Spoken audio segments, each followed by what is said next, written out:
Hey you guys, আজকে আমরা চলে আসলাম জোতে। এটা হচ্ছে ওকে নিয়ে ফার্স্ট টাইম আসা, যদিও হওয়ার পর এখন পর্যন্ত আসা হয় না। আজকে ফার্স্ট টাইম আসলাম। অনেকদিন ধরে ভাবতেছিলাম কবে যাব জোতে। সো ফাইনালি নিয়ে চলে আসলাম ওকে। আমরা চাচ্ছিলাম একটু ন্যাচারাল কোনো এনভায়রনমেন্ট দিতে, যাতে ও একটু সবকিছু দেখে, ন্যাচারাল সবকিছু মানে ক্যাপচার করে। যেমন যেহেতু ও ছোট একটা বেবি, সো সবসময় তো ওর ইনডোরে থাকতে ভালো লাগবে না, আউটডোরে থাকতে ভালো লাগবে না, মানে সবটাই দরকার। তো যেহেতু সবসময় ইনডোরে আসে, সো ভাবতেছিলাম আর একটু আউটডোরে নিয়ে যাই। যার কারণে জোতে আসা, যেহেতু ঢাকা শহরে বাহিরে বাচ্চাদেরকে নিয়ে যাওয়ার মতো খুবই কম জায়গা আছে।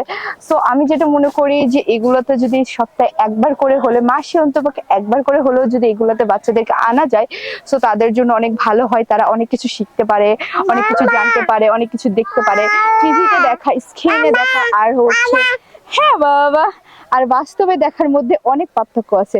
যদিও এগুলো স্ক্রিনে দেখে ও যেটুকু না শিখবে, হ্যাঁ মামা, ও কিন্তু বাইরে এসে আরো বেশি শিখবে। হ্যাঁ, সো চলেন আমরা সামনে এগিয়ে যাই, আর সামনে কি দেখতে পাই আমরা সেটা এখন দেখবো। আর আমি চাইবো যে ও হচ্ছে একটু একটু করে সবকিছু দেখুক, তার নলেজে নিক। যেহেতু ওরা বেবি, এখন ওদের নলেজটা খুব মানে কি বলবো শার্প থাকে।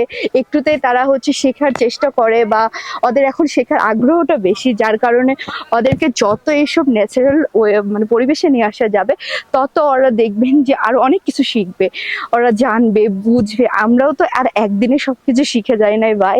আর আমরা দেখা যায় যে ওই সময় ছিল বাবা মা আমাদেরকে নিয়ে প্রচুর টাইম দিত, প্রচুর ঘুরতো। আর এখন জেনারেশনটা এমন হয়ে গেছে, সো অনেক ব্যস্ততার মধ্যে আমরা সবাই থাকি। যার কারণে হচ্ছে বাচ্চাদেরকে বেশি টাইম দেওয়া হয় না। বাবারা দেখা যায় যে অফিস নিয়ে খুব বিজি থাকে। সো যতটুকু পারবেন অ্যাজ এ হিউম্যান, যতটুকু পারবেন যখনই টাইম হবে ট্রাই করবেন বেবিকে নিয়ে মান্থলি একবার হলেও আশেপাশে বা একটু দূরে হলেও, একটু কষ্ট করে হলেও বেবিদেরকে নিয়ে ঘুরতে যেতে। তাহলে হবে কি, ওরা অনেক দেখবেন যে সবকিছু দেখবে, শান্ত হবে। ওদের মেজাজ কিন্তু অনেক খিটখিটে থাকে, দেখা যায় অনেক সময় যে থাকে না, এক জায়গায় থাকতে থাকতে অনেক বোর ফিল করে। সো এই জন্য আর কি ওদেরকে নিয়ে যত ঘুরবে তত ওরা হ্যাপি হবে। হ্যাঁ বাবা, বলো বলো বলো বলো বলো। এই যে দেখো সিংহ, এখন আমরা সিংহ দেখবো। চলুন দেখা যাক আমরা সিংহ মামাকে দেখতে পাই কিনা।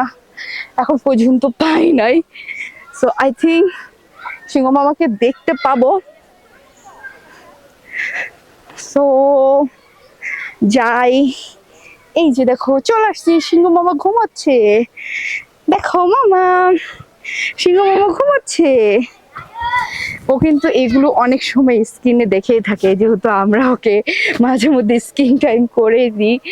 আর যদিও বাচ্চাদেরকে স্ক্রিন টাইম করা ঠিক না, বাট আছে না, মাঝে মধ্যে তো দিতেই হয় বাচ্চাদেরকে। সবসময় কি আর বাসার মধ্যে মানে খেলাধুলা নিয়ে কি আর বেঁচে রাখা যায়, যায় না কিন্তু। সো এজন্য আর কি। সো সবাই সাথে থাকুন। এই যে সিংহ।